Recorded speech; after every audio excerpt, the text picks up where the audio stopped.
Apaga la luz, guarda silencio y escucha. Esto es Susurros del Abismo, tu entrada a lo desconocido. Nunca planeé detenerme en San Hálito. Iba camino a visitar a mi hermano cuando una tormenta repentina volvió la carretera un espejo de agua negra, y la señal del GPS comenzó a fallar. Cuando apareció el desvío hacia un pueblo histórico, pensé que sería un buen lugar donde esperar a que pasara lo peor. Pero desde el momento en que doblé hacia ese desvío, supe que había cometido un error. La carretera era estrecha, flanqueada por árboles enfermos, como si sus ramas, delgadas y huesudas, arrancaran pedazos del cielo. Tras unos minutos apareció el cartel, San Hálito, fundado en 1892. La pintura estaba desgarrada por el tiempo, y alguien había tallado algo debajo: no escuches. Creí que era una broma local. Como lo lamenté después. El pueblo estaba completamente vacío. Las casas, viejas y carcomidas, parecían haber sido abandonadas décadas atrás. Algunas tenían puertas abiertas que crujían con el viento, otras tenían ventanas rotas, como cuencas oculares observándome desde la oscuridad interior. Estacioné cerca de la plaza principal, donde una fuente seca mostraba figuras erosionadas que parecían retorcerse bajo la lluvia. El silencio era tan absoluto que podía escuchar mis propios latidos. O eso pensé al principio. Cuando bajé del auto, escuché algo más, un murmullo leve, apenas un roce de voces perdidas entre la lluvia. Me giré varias veces, tratando de localizarlo, pero no venía de ningún lugar preciso. Era como si el aire mismo murmurara. Busqué refugio en la antigua alcaldía. La puerta estaba entreabierta, así que la empujé. El interior olía a papel húmedo y madera muerta. Iluminé con mi linterna y vi retratos antiguos colgados en las paredes. Los rostros, serios, rígidos, parecían seguirme con la mirada. Mientras avanzaba, el murmullo se intensificó. Sentí un escalofrío subiéndome por la espalda. Parecía un grupo de personas hablando en voz baja, pero las palabras eran incomprensibles, como si estuvieran ahogadas bajo el agua. Cuando pasé frente al mostrador de recepción, vi algo que me hizo detenerme en seco: un libro de registros. Abierto.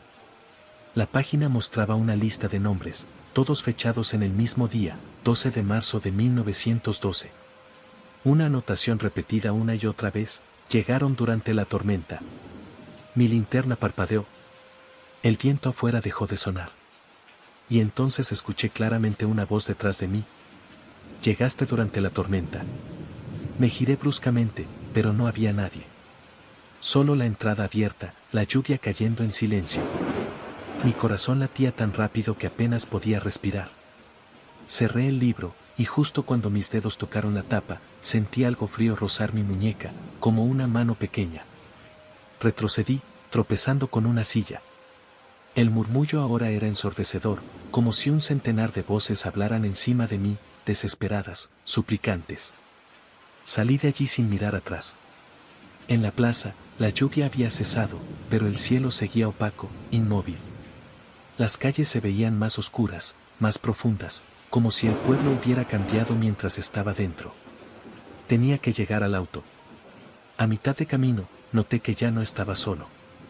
Figuras delgadas se alineaban a lo lejos, de pie frente a las casas. No se movían, no hablaban, pero podía sentir sus ojos vacíos clavados en mí. Anduve más rápido, pero mientras avanzaba, más figuras aparecían, saliendo de callejones, de puertas rotas, de ventanas sin vidrio. Todos me miraban. Todos murmuraban. Llegué al auto, pero cuando intenté encenderlo, escuché un golpe seco en el techo. Después otro. Y otro. Como dedos tamborileando, impacientes. Mis manos temblaban. Giré la llave una vez más, y por fin el motor rugió. Aceleré sin mirar atrás. El desvío parecía interminable. Los árboles ahora se inclinaban sobre la carretera como si intentaran atrapar mi vehículo. Las voces seguían allí, susurrando dentro del auto, aunque las ventanas estaban cerradas. No dejé de conducir hasta ver nuevamente la autopista. Cuando finalmente paré para respirar, el sol comenzaba a salir. Había escapado. O al menos eso creí. Esa noche, Mientras intentaba dormir en casa de mi hermano, escuché el mismo murmullo proveniente del pasillo. Pensé que era el viento, pero cuando me levanté para cerrar la ventana, vi algo en el marco, pequeñas marcas, como dedos mojados. Negruzcos. Fangosos. Los mismos dedos que habían tocado mi auto. Volví a la habitación, tratando de convencerme de que estaba confundido, de que el cansancio me jugaba trucos. Pero antes de poder acostarme, escuché una voz detrás de mí. La misma que oí en la alcaldía. Llegaste durante la tormenta. La luz se apagó sola. Y en la oscuridad entendí la verdad.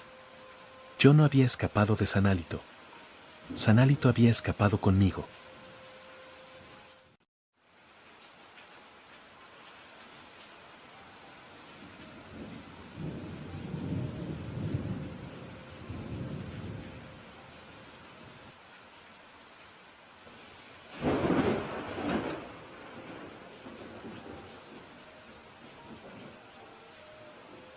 La oscuridad se volvió densa, casi sólida, como si hubiera llenado la habitación centímetro a centímetro mientras yo dormía. No podía ver mis propias manos. Ni siquiera podía estar seguro de estar despierto. La voz seguía vibrando en mis oídos, demasiado cerca. ¿Llegaste durante la tormenta? No era un eco. No era un recuerdo. Era alguien, o algo, susurrándome directamente a la nuca. Quise moverme, pero mis piernas no respondieron. Un frío profundo, antinatural, me recorrió la columna. En ese instante, algo rozó mi tobillo. Algo húmedo. Algo que respiraba. Retrocedí a ciegas hasta sentir la pared contra mi espalda. Luego, de pronto, la luz regresó con un chasquido seco, como si la habitación hubiese sido forzada a iluminarse contra su voluntad. Estaba solo. O al menos eso quería creer. Las paredes tenían marcas. No eran grietas, ni manchas. Eran trazos. Trazos idénticos a los símbolos que vi en el libro de registros en la alcaldía de San Hálito. Eran como letras deformadas, escritas con dedos fangosos. Algunas gotas aún caían lentamente, como si acabaran de dibujarlas segundos antes. El murmullo continuaba, pero no provenía del pasillo, ni del techo, ni de mi mente. Venía de mi teléfono, que vibraba sobre la mesa. Titubeé antes de levantarlo. La pantalla estaba encendida. Un mensaje, sin número, sin origen. Todavía estás aquí. No escuches. Entonces vibró de nuevo. Otro mensaje. Míralos. Sentí un vacío abrirse en el estómago. La cámara frontal se encendió sola. En la pantalla debería haber visto mi cara, iluminada por la tenue luz del cuarto. Pero no era yo.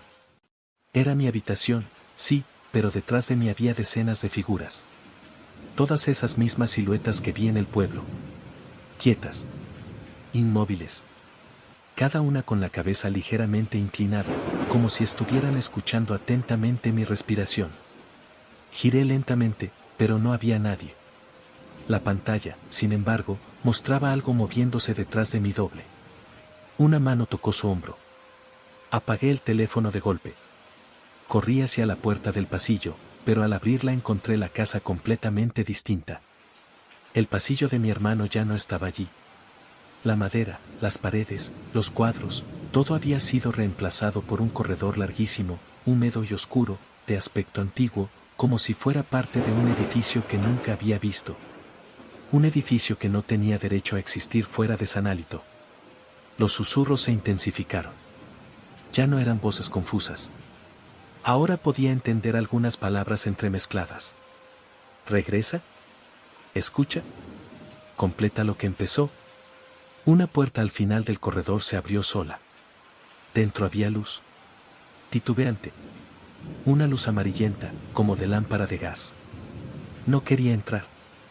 Pero detrás de mí escuché pasos, suaves y mojados, acercándose lentamente.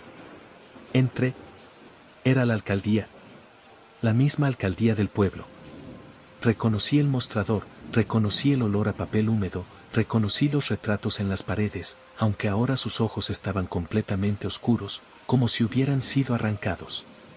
El libro de registros estaba nuevamente sobre la mesa. Abierto.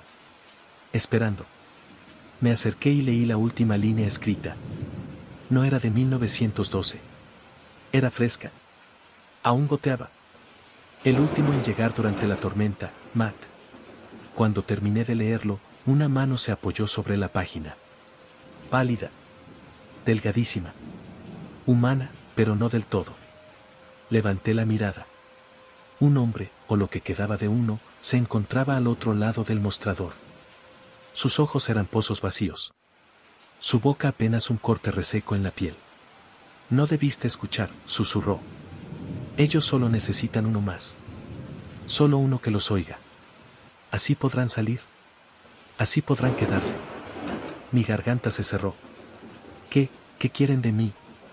Nada que no hayas aceptado ya al volvernos a ver. Sonrió de forma antinatural, como si su mandíbula estuviera conectada con hilos tirantes.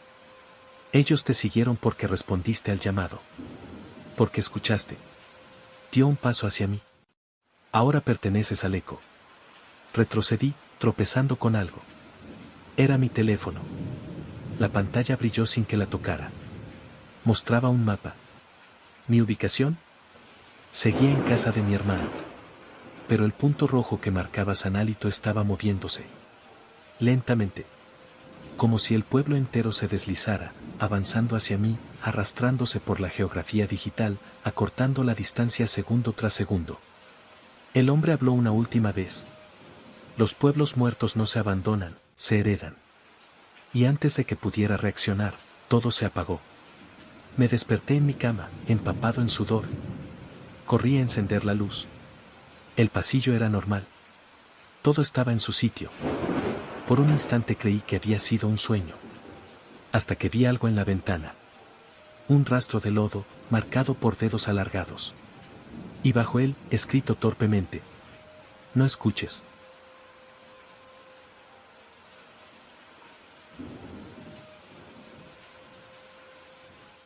Esto ha sido todo por hoy. Si las voces del abismo susurran tu nombre esta noche, no te preocupes, solo te están agradeciendo por escuchar.